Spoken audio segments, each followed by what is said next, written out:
We are here on You Up For More with Logan Ury. We just taped the You Up podcast. Fantastic episode, but we're going to do some rapid fire red flag or deal breaker, okay? Red flag, you see it, you move on, but you stay in it. Deal breaker, you end it sight unseen.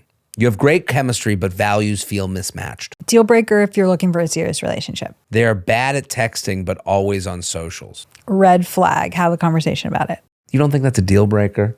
Saying that you're bad at texting feels like a way of like getting you to be like, get away from me. Don't talk to me about this thing. I think just have one conversation and see if it changes. I don't think it means like they're a forever liar. They're charming to you, but rude to waiters and waitresses. Probably a deal breaker. Probably. I just feel like it's so I'm out because of the awkwardness. It's just become such a cliche. It's like, pay attention to how they treat the waiters and waitresses. So, okay, yes, let me go back. I think it's a deal breaker because it's a sign that they don't respect people who they don't need anything from. Right. I'm with you, but I agree with what you're saying. Like there's performative be nice to the waiters and waitresses going on amongst us that has like kind of ruined this whole thing. Okay, let's call it a deal breaker though. It's a deal breaker. I'm with you. Like to me, the deal breaker is the person who's like rude to waiters and waitresses, but also the deal breaker is the person who's like, well, you have to tip 30% or you're being cheap. You've never worked at a restaurant? That person's out too. I think what you're looking for is someone who's genuine and someone who's genuinely nice. And so you certainly don't want someone who's rude, but you also don't want someone who's overly performative because who is the real version of them? Right. You're getting an act. They keep an ex as a best friend. Yellow to green flag? Green flag. I mean, what if someone's just like, yes, like I think this person is awesome. We did not have the same values or we're looking for different things, but I think they're amazing. Maybe the best friend thing is a little red flaggy, but I don't know. I think that like there's just room for nuance where you can stay friends with an ex. I think I agree with you, and it can be true for one person. It is exceptionally rare for both people to feel that way. Like I think you got one person who's like, that's my best friend. I don't know. If someone said my ex is my best friend, they need a full-on speech to give me that makes me feel better about it. They can't just say, oh, you don't think men and women can be friends? It's like, no, I think that this is a wild differentiation how most people act and feel. I agree with you. Maybe aspirationally, I think it's a green flag, but if it happened to me, I would think it was a red flag. One thing I will say is when I've had coaching clients or friends who are lesbians, this is way more common where they're like, oh, all my best friends are women that I went on date with or like was in a relationship with, but it didn't work out. So I actually think maybe there's like a male-female dynamic that makes it less realistic. Okay. They overshare heavy trauma on the first date. Deal breaker. I think it's like they're leaky, they don't know time and place. I think they need better dating skills, or it could be like a really serious red flag that they just like don't understand that being vulnerable isn't sharing all your trauma on the first date. They might also have no one to talk to. Like you're the only conversation they had that week and they're just like, let me get it out of me now. Yeah. I don't care who's here. I really don't like people that do this. They say, I'm just honest, but feels more mean. Red flag. Have a conversation about it where you're like, hey, like I don't always want to receive feedback. Or sometimes when you say that, I think you use it as an excuse to say something rude. And then if they're willing to change, great. And if not, I just be like, I don't want to be with someone that makes me feel bad. Deal breaker. I'm not parenting an adult. They won't introduce you to friends after 2 to 3 months. Deal breaker. They blame all their exes for everything that went wrong. Huge deal breaker. They act differently around their friends than they do with you. I would say red flag, but I'm also like, yeah, you show up different at work than you do on a date. Like we all have different parts of ourselves. I think this idea of like bring your whole self to work like doesn't make sense. And like maybe they are different with their friends, but it shouldn't be that they feel like these parts of them are inconsistent. It's just that, yeah, like you're going to be a little bit more romantic or maybe PDA with your partner than when you're with your partner and your friends. Right. I'm with you. I think this is like a normal thing. Like when you're with your significant other, it's like that is the version, you know, that's someone they deserve. Your friends deserve a different version of you. Yeah, I'm different with my female best friend than with my husband. Loves to like a bunch of thirst traps on Instagram. Red flag, but maybe a deal breaker. What do you think? I think it's a deal breaker because you can easily not like the pictures. Yeah, look but don't touch. Right. You can follow that. Like if I'm just saying from my end, as someone who follows people he's attracted to, I don't have to like every picture. I think you're right. It's almost a sign of like, bro, do you not get it? Like, we all have desires outside of our relationships, but it doesn't mean that you need to be like public and sloppy about it. Right. Okay, let's play Icky or Picky. And these are dating cliches. Let's do it. Okay. Are they valid or are they being picky? Great. Let's go with the flow. Is that a valid dating cliche? I don't know. What do you think it means? I guess it means like just go with it. It's just go with it. Hey, I'm single. I'm really having a tough time. Just go with it. I think it's icky because I think it's trying to make an excuse for not having personal responsibility. And it could be an excuse for like not making plans. It's like, I just like to go with the flow. It's like, well, yes, at the cost of my knowing when I'm going to see you again. And it's also absolving yourself from taste. Like, Interesting. I just go with the flow. Like, oh, so you have no opinion on anything? Yeah. Like, are you afraid to commit to what you want because you're afraid that it'll be seen as wrong? I don't do drama. Oh my God. Huge ick. I just think that the people that say that, especially people that put it on their Hinge profiles, are the people that are most addicted to drama. I'm an empath. Picky. Some people are. I think this is an ick. I think we've Really? gone. So I think words evolve, and empath has gone from word that I heard people use that I was like, oh, they get it, to now it's word people use to mimic people who get it.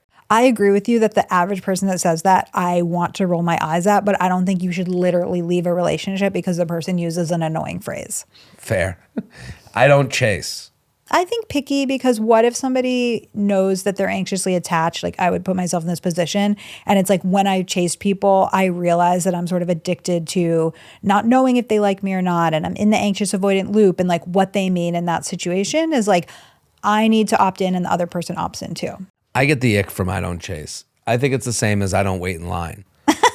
You know, when That's really funny. Do you know what I mean? Like, Yeah, I don't yeah. chase. Well, until you do. I agree. Like, if I don't you wait in line until you want that. if you interpret it as like someone that just has a lot of rules around themselves and they're not being flexible and they don't have nuance, like, I get why that would be a nick. Birds of a feather flock together.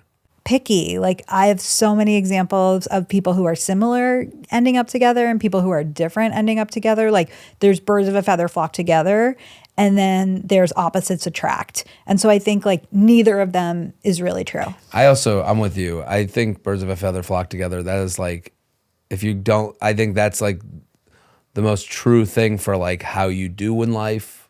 You know, when you surround yourself with successful people, you're more successful. When you surround yourself with people who do bad things, you're going to do bad things. Like drinkers, you're going to drink more. You know, pot smokers are going to smoke more. I think what you're talking about is true. The thing of like, you are the average of the 5 person you surround yourself with. But I think birds of a feather flock together is a way for people saying like, if you're too different, you can't be in a relationship. And like, there's tons of evidence that like opposites do often attract because you balance each other out. And like, there's no reason you need to find your personality twin. And often you'll just annoy each other. They say they're fluent in sarcasm.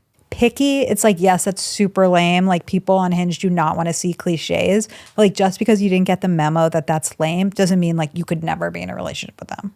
I'm not like other guys or other girls. Picky, because like that's another one where I'm like, ugh, that's like so annoying to say. And people often are saying that because they're like the cool girl. Like, I'm not like the other ones, but like maybe you're insecure. I don't think that's a reason to like totally walk away. I hate when someone describes themselves. Just be it. And then I'll decide whether you're like other girls or not. Yeah.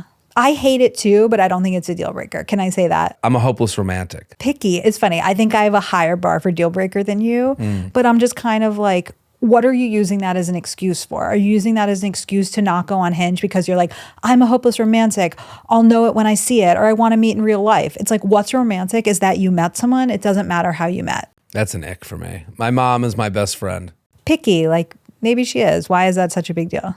I'm looking for someone who doesn't take themselves too seriously.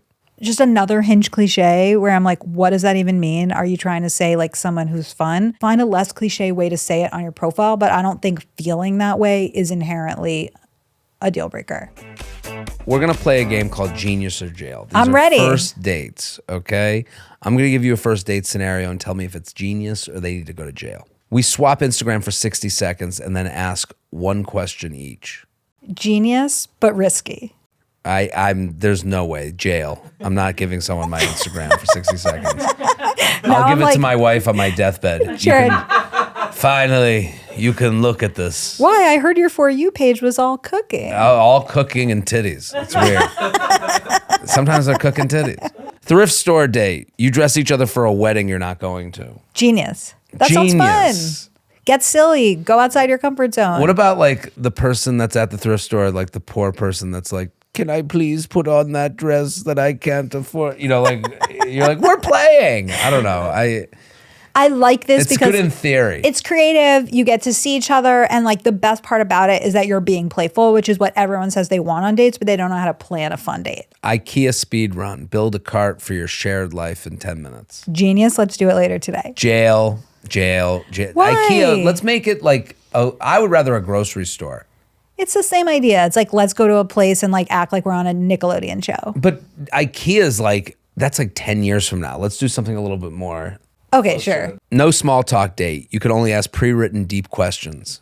In between, I like the idea of no small talk, but I also don't like when people come to a date with literal or metaphorical white index cards because it's like, bro, I don't want to tell you like the top 3 people I want to have dinner with. Like it's so forced. Right. I like that as a 5th date. That's fun. Like I think if you brought 3, call it the 3 note card date, you get 3 note cards to write 3 questions for me on them, and one is like hypothetical, one is actual.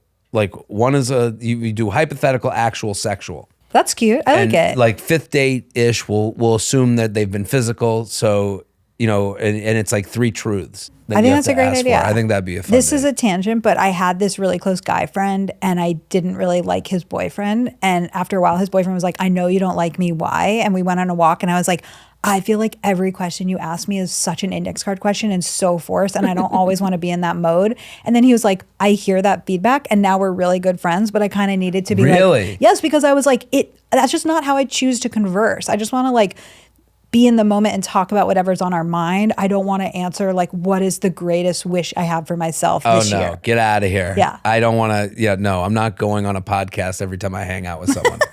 Make PowerPoints for each other on why you're a catch. This is too formal. Yeah. I can't do this. I like the whole PowerPoint trend. I think it's cute, but it's like why you're a catch feels really forced. Like I would rather have like your friend make you one about why you're a catch. Hot take walk. Each person brings 3 controversial opinions. Genius, because I love hot takes, but like you have to be careful. Like have them be like somewhat tepid takes before you really know the person. An escape room.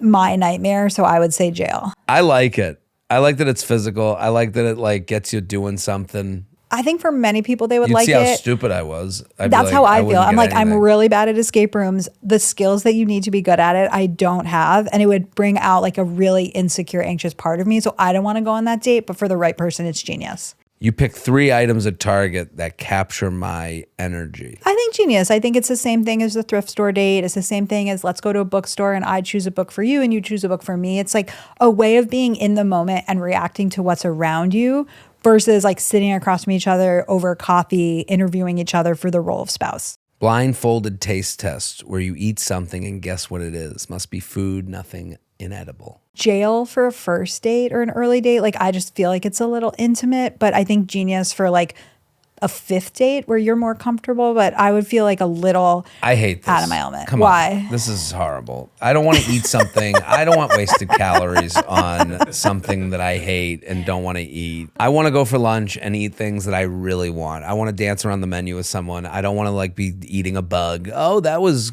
a bug people eat in, Saudi Arabia. I don't want to do that. I agree. This sounds like a nightmare for me, but I do have a friend who's like, oh, I have such an acute sense of smell and taste. Like for her, she would love to show off. For me, I'm more with you. I'm like, let's have fun, but not try too hard. Right. Logan Ury, thank you for coming on the show. This is You Up For More. We had such a great time on the episode of You Up Podcast. Go listen to the You Up Podcast or watch it, subscribe, comment here with your feelings and takes on all of the questions we went over. Follow Logan Ury at Logan Ury. How to Not Die Alone. That's the book. Go, go, go. Back next episode. Boom.